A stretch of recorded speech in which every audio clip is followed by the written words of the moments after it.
Quando eu era criança, por volta dos 4 ou 5 anos, vivia com minha avó, minha mãe, minha tia e meu primo, que é autista. Todas as noites, ouvíamos sons de passos na escada que levava ao segundo andar, onde nós três dormíamos em quartos separados. Mesmo sem ninguém lá, minha curiosidade sempre me levava a sair do quarto para investigar. Os passos cessavam quando eu chegava lá e recomeçavam quando eu voltava para meu quarto. O problema era que a cozinha ficava no andar de baixo, então se eu precisasse ir lá, sentia calafrios ao descer a escada, especialmente à noite. Os passos pareciam ecoar por toda a casa, mas se intensificavam perto da escada. Não era apenas imaginação minha. Minha mãe, minha tia e minha avó também ouviam. Meu quarto tinha um banheiro peculiar, sem porta, sem janela, com uma lâmpada que nunca funcionava. Apesar disso, o banheiro ficava estranhamente iluminado, até mesmo quando eu fechava a janela que não deixava entrar luz. O teto, feito de cimento, era diferente dos outros cômodos, todos com teto de madeira ou telhado. O motivo dessa peculiaridade era um mistério para todos nós. O quarto de hóspedes também era perturbador. Nas raras vezes que dormi lá, sentia um frio intenso e um clima pesado que tornava a estadia desconfortável. O ambiente emitia ruídos estranhos e quase sempre eu e minha mãe tínhamos uma noite de sono ruim, cheia de pesadelos. Por vezes eu escutava o som da maçaneta sendo mexida repetidamente. Minha mãe me contou que quando era jovem, aconteciam eventos estranhos na casa. Os copos de vidro, por exemplo, inexplicavelmente se quebravam quando deixados sobre a pia. Minha avó inicialmente culpava minha mãe e suas irmãs, mas uma prima mais velha confirmou que elas não tinham culpa, pois os copos simplesmente explodiam. Descobriu-se que era obra de macumba, e minha avó chamou um parente para resolver o problema. Em outra ocasião, minha mãe, minha tia Ana, minha tia Sofia, meu primo autista e um primo adotado estavam na cozinha. De repente ouviram passos como se alguém entrasse na casa. Chamaram por minha avó, mas ninguém respondeu. Quando minha tia Sofia foi checar, não encontrou ninguém. Ao voltar, os passos pareciam se aproximar da cozinha e, mesmo olhando na direção, não viram ninguém. Os passos cessaram no segundo andar, seguidos por estática de um rádio. Meu primo autista disse: "O vovô está aqui, ele gosta de ouvir o rádio." Mas meu avô havia falecido há muito tempo. Isso deixou o primo adotado tão assustado que ele saiu correndo para a rua descalço. Após anos de mistério e medo, decidimos investigar mais a fundo a história de nossa casa. Descobrimos que o terreno onde ela foi construída tinha uma história sombria. Antes de ser uma residência, era um local utilizado para rituais religiosos de uma seita obscura que praticava magia negra. Decidimos realizar uma cerimônia de purificação na casa, com a ajuda de um especialista em limpeza espiritual. Durante o ritual, percebi que meu primo autista, cuja conexão com o mundo espiritual se revelou ainda mais forte, desempenhou um papel crucial ao guiar-nos através da casa, apontando os lugares onde a energia negativa era mais forte. À medida que o ritual avançava, os sons estranhos diminuíam e a atmosfera pesada que pairava sobre a casa se dissipava lentamente.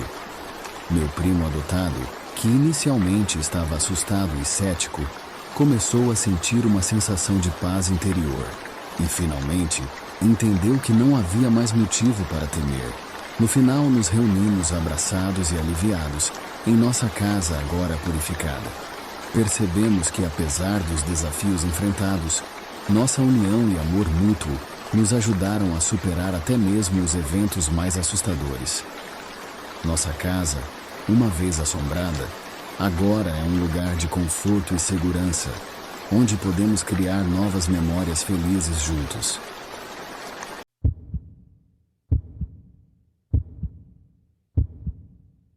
Em 1995, aos 18 anos, eu e meu namorado compramos uma casa, 5 meses antes do casamento. Eu sempre desfrutei de boa saúde e raramente ficava doente, enquanto meu parceiro era gentil, tranquilo e nunca demonstrava raiva ou usava linguagem grosseira. Ele era uma alma vibrante, sempre em movimento, ativo em nossa comunidade religiosa. Após nosso casamento em 1996, nos mudamos para nossa nova casa logo após a lua de mel. No entanto, cerca de um mês depois comecei a sofrer de asma e resfriados frequentes. No ano seguinte, fui diagnosticada com pressão alta, seguida de diabetes no ano seguinte. Enquanto isso, meu marido, que costumava estar sempre ativo, começou a dormir excessivamente, passando a maior parte do tempo fora de casa durante o dia e cochilando em qualquer lugar quando estava dentro, até mesmo usando um pedaço de madeira como travesseiro. Em 1999, nosso primeiro filho nasceu. Desde cedo ele sofria de doenças recorrentes e fraqueza. Durante os primeiros 3 anos de sua vida, ele vomitava diariamente sem motivo aparente, mesmo após inúmeras consultas médicas que não conseguiram explicar sua condição. A primeira experiência estranha ocorreu quando ele tinha 16 meses. Enquanto eu o banhava, ele começou a gritar apontando para trás de mim, dizendo repetidamente: "Não machuque, mamãe." Assustada, virei-me, mas não havia nada lá. Cerca de 15 minutos depois, um brinquedo que ele havia deixado no salão apareceu misteriosamente. Decidi jogá-lo no quintal. Com o tempo, eventos inexplicáveis tornaram-se mais frequentes. A TV ligava sozinha, mesmo sem ninguém na sala. Meu secador de cabelo começou a funcionar sem ser acionado. Uma manhã, antes do amanhecer, acordei com uma figura ao lado da minha cama. Parecia uma estática de televisão com cores. Paralisada de medo, não conseguia me mover ou falar. Em desespero, implorei ao Senhor mentalmente por proteção. E finalmente a figura desapareceu. Quando meu filho completou 5 anos, uma noite ele começou a gritar em seu quarto. Corri até lá e o encontrei em estado de pânico. Depois de muita calma, ele me contou que ouviu uma voz lhe dizendo para fazer coisas horríveis comigo. Segurei minha Bíblia, li alguns versículos e orei fervorosamente até que a voz cessasse. Eventualmente, ele começou a ver coisas. Certa manhã, acordou dizendo que havia uma figura branca ao lado de sua janela. Outras vezes, ele gritava ao ver alguém pelo corredor. Em 2006, minha filha nasceu. Ela era encantadora, vibrante, um verdadeiro raio de sol. Porém, aos 9 meses, começou a ter acessos de choro durante a noite, apontando desesperadamente para o armário até que eu a tirasse de lá. Em uma noite de quarta-feira de 2007, enquanto meu marido levava as crianças para a igreja, eu estava sozinha na cozinha. De repente, os cães começaram a latir, e ao olhar para a janela escura, vi uma mulher de cabelos longos passando por trás de mim. Meus cachorros, mesmo o mais velho e debilitado, saíram correndo como se fossem filhotes. Assustada, pedi uma Bíblia a um amigo pelo celular e fiz orações em cada canto da casa. Meu marido, antes amoroso e gentil, começou a agir de forma estranha. Um dia, durante uma conversa no sofá, ele me agarrou e mordeu o meu braço, deixando um hematoma instantâneo. Mais tarde, ele começou a usar linguagem chula e até me agredia física e verbalmente. Certo dia, enquanto eu estava deitada na cama à tarde, ouvi alguém sussurrar meu nome alto em meu ouvido. Além disso, comecei a sofrer de infecções bacterianas persistentes, incluindo uma infecção urinária que durou 21 dias, resistente aos medicamentos. Meu filho tornou-se recluso e começou a ter problemas na escola, enquanto minha filha se tornou mais difícil de lidar. 2 anos depois, descobri a traição de meu marido e nos separamos. Meus filhos e eu permanecemos na casa por mais 2 anos, durante os quais comecei a sentir uma sensação de queimação na garganta e um aperto no pescoço ao deitar. Depois de enfrentar dificuldades com o seguro de saúde, fui diagnosticada com um câncer raro na garganta e pescoço em janeiro de 2011. Mais tarde, descobri que os antigos proprietários da casa, um casal com um filho e uma filha, também passaram por problemas semelhantes. O homem traía a esposa enquanto ela estava frequentemente doente. Após o divórcio, a casa permaneceu fechada por um tempo. Desde que saímos daquela casa, minha saúde melhorou significativamente. Não sofro mais de asma. Meu diabetes está sob controle e estou livre do câncer desde 2012. Meus filhos estão bem e finalmente encontramos a paz que tanto precisávamos.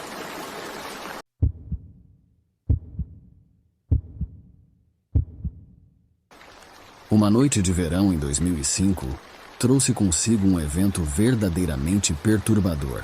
Era cerca de 8h a 8h30 da noite. Minha mãe estava ocupada servindo o jantar.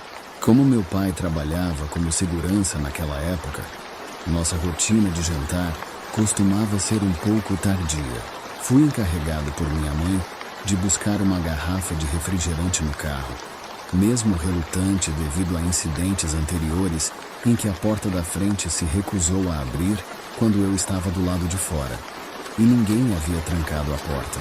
Tanto eu quanto minha mãe acreditávamos que algo sobrenatural estava acontecendo em nossa casa. Com a relutância em mente, pedi ao meu irmão Carlos que me acompanhasse até o carro, preocupado com a possibilidade de a porta da frente se recusar a abrir novamente. Juntos fomos ao carro, pegamos o refrigerante. Mas ao tentar abrir a porta da frente foi como se ela estivesse trancada, embora não estivesse. Mesmo depois de várias tentativas de abrir, a porta permaneceu imóvel, desafiando nossos esforços. Minha mãe, percebendo nossa dificuldade, sugeriu que voltássemos e usássemos a porta do pátio. Carlos estava à minha frente, mas não muito longe. Enquanto me afastava da porta, ouvi um rosnado baixo, o que nos fez parar imediatamente. Procuramos ao redor, mas não encontramos nenhuma fonte para o som. Decidimos continuar, mas logo ouvimos o rosnado novamente, mais próximo desta vez, mas sem qualquer sinal de um cachorro por perto. Carlos e eu estávamos perplexos com a origem do som. Nesse momento, decidimos correr em direção aos fundos da casa, mas logo ouvimos algo saltando no carro e depois no telhado, mesmo sendo uma casa de apenas um andar. Quando chegamos à porta do pátio, descobrimos que estava inexplicavelmente travada. Batemos na porta, clamando por ajuda. Minha mãe veio rapidamente e nos informou que também ouviu um estrondo vindo do telhado. Pedi desesperadamente para ela destrancar a porta do pátio, mas, para nossa confusão, ela nos disse que não estava trancada.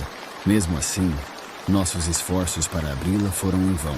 Enquanto isso, os cães correram para a porta do pátio, latindo e rosnando para o telhado, claramente agitados com o que estava acontecendo. Meu irmão Carlos entrou em pânico e sugeriu correr para o galpão em busca de segurança, mas eu insisti que ficássemos contra a parede, fora do alcance da vista. Apesar de sussurrarmos, a tensão era palpável. Expliquei a Carlos que correr para o galpão não seria uma boa ideia, já que não sabíamos o que estava lá fora. E mesmo se conseguíssemos chegar lá, estaríamos vulneráveis. Decidimos permanecer onde estávamos, contra a parede.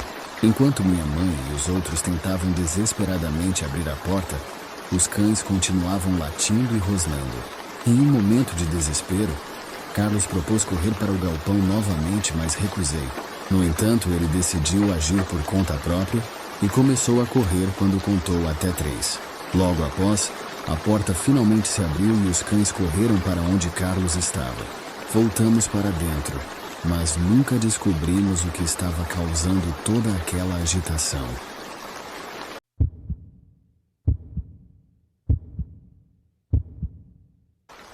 Olá a todos, meu nome é Mary e hoje compartilharei uma história que me acompanha desde a infância. Tenho 21 anos e sou uma pessoa com autismo de nível 2, o que me torna mais vulnerável em alguns aspectos. Desde pequena, enfrentei crises, dificuldades alimentares, atrasos no desenvolvimento e desafios na comunicação. Minha primeira experiência com essa entidade ocorreu aos 6 anos na casa dos meus avós, à noite. A residência era aberta e, naquela época, era fácil para alguém entrar sem permissão. Apesar disso, o ambiente sempre foi tranquilo e bem iluminado. Porém, naquela noite, a rua ficou às escuras, exceto por uma luz amarela piscando, o que já me deixou agoniada devido aos meus problemas sensoriais. Foi então que avistei um homem branco careca, olhando fixamente para mim à distância. Mas inicialmente não achei nada estranho. Minutos depois, senti uma mão nas minhas costas, acompanhada pela voz de um homem negro bem vestido sussurrando algo no meu ouvido. Esse susto me fez sentir um certo pavor em relação ao homem branco. Então, decidi entrar em casa. Mais tarde, alguém começou a interfonar na porta, mas como era tarde, meus avós optaram por não atender e eu também não quis. Fui crescendo e percebi que, apesar dos costumes discriminatórios ao meu redor, eu me sentia mais à vontade na companhia de pessoas de diferentes origens do que na de pessoas da minha própria. Aos 9 anos, senti outra presença, mas dessa vez na minha escola. Eu estudava à tarde, mas ficava até a noite porque minha mãe fazia faculdade e só poderia me buscar mais tarde. Nesse dia, a escola estava mais silenciosa que o normal, e um menino que era muito insuportável me aperreava sempre que podia. Queria me assustar. Ele me trancou no banheiro das meninas e me forçou a chamar pela loira do banheiro. Eu, chorando, disse que não era para brincar com essas coisas, e ele disse que não ligava e que só me soltaria se eu fizesse o ritual. Fiz e, como esperado, não deu em nada. Ou não. Ao invés da loira do banheiro, senti aquele mesmo homem negro e algo terrível aconteceu. O menino abriu a porta e, sem perceber, deixou os dedos no canto. De repente, um vento forte empurrou a porta e ele machucou seriamente o dedo. Sem hesitar, corri e chamei o rapaz da segurança. Desde aquele dia, ele nunca mais mexeu comigo. Me mudei de cidade 2 anos depois e era uma cidade do interior. Não via mais a figura por um tempo, mas sentia um aconchego sempre que tinha alguma crise sensorial ou quando sofria bullying. Sempre tive dificuldades para andar e andava na ponta dos pés para não sentir as texturas do chão. Porém, sempre que eu estava sozinha, parecia que alguém me ajudava a andar. Sem ele, eu convivia com figuras assustadoras. Eu tinha medo das minhas bonecas, de desenhos, pois sempre sentia presenças malignas me assombrando. Até mesmo eu tinha uma habilidade de sentir quando alguém ia morrer. Eu não só tinha medo das pessoas, mas também das não pessoas. Até que anos mais tarde ele voltaria, como humano e não para me proteger. Aos 12 anos conheci o meu primeiro grande amor. Eu o vi numa igreja católica, mas não tive interesse em primeiro momento. Era um homem bem magro, cabelo baixo, negro de pele quase retinta. Não era bem vestido e muito menos bonito, mas era divertido e engraçado. 1 ano depois, quando eu tinha 13 anos, ele veio falar comigo. Ele tinha 17 anos, e mesmo que eu o achasse velho e feio, algo me fazia ter muito interesse nele. Depois de pouco contato, eu estava disposta a fazer tudo o que ele queria, e nunca senti tanto desejo por uma pessoa sem nenhuma explicação.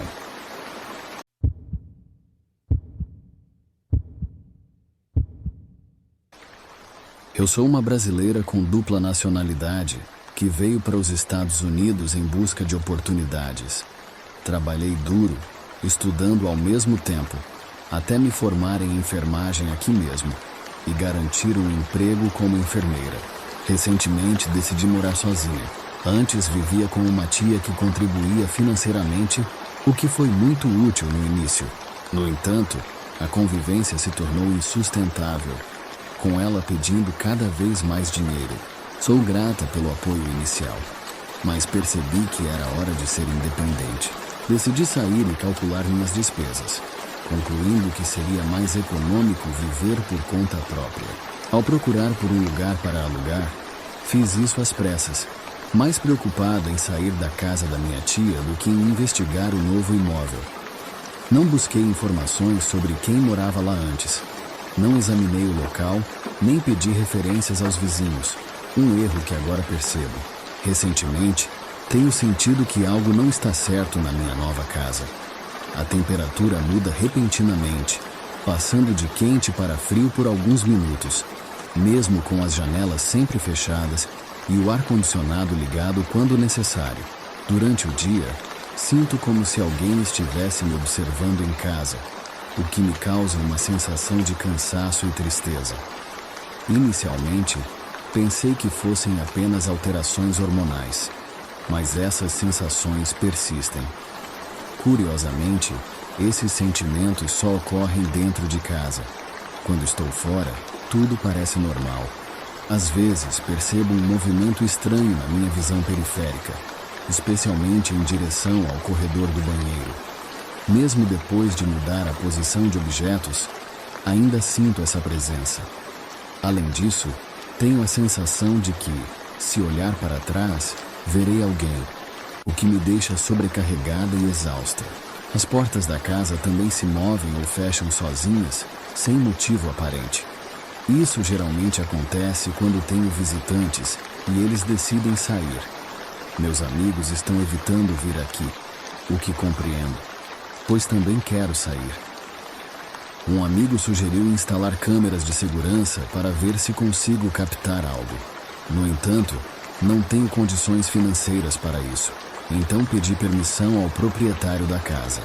Ele concordou, mas apenas por um mês, o que me deixa preocupada. Pensei que esses fenômenos poderiam estar relacionados a energias do hospital onde trabalho, ou talvez a casa tenha absorvido energias negativas dos moradores anteriores. Não sou muito supersticiosa, mas diante desses acontecimentos, várias pessoas têm me aconselhado a abençoar a casa. Na verdade, um padre virá fazer uma bênção amanhã, na esperança de que seja a solução para esses problemas. Depois da bênção realizada pelo padre, os fenômenos estranhos na casa começam a diminuir gradualmente. A sensação de estar sendo observada desaparece, e os movimentos inexplicáveis das portas cessam. Com o passar dos dias, a atmosfera na casa se torna mais leve e tranquila. Estou aliviada por finalmente ter encontrado uma solução para os problemas. Sinto-se mais confortável e segura em meu próprio lar. Retomei a minha rotina, sem a constante sensação de desconforto e cansaço. Meus amigos voltam a me visitar, e eu finalmente me sinto em paz em um novo ambiente.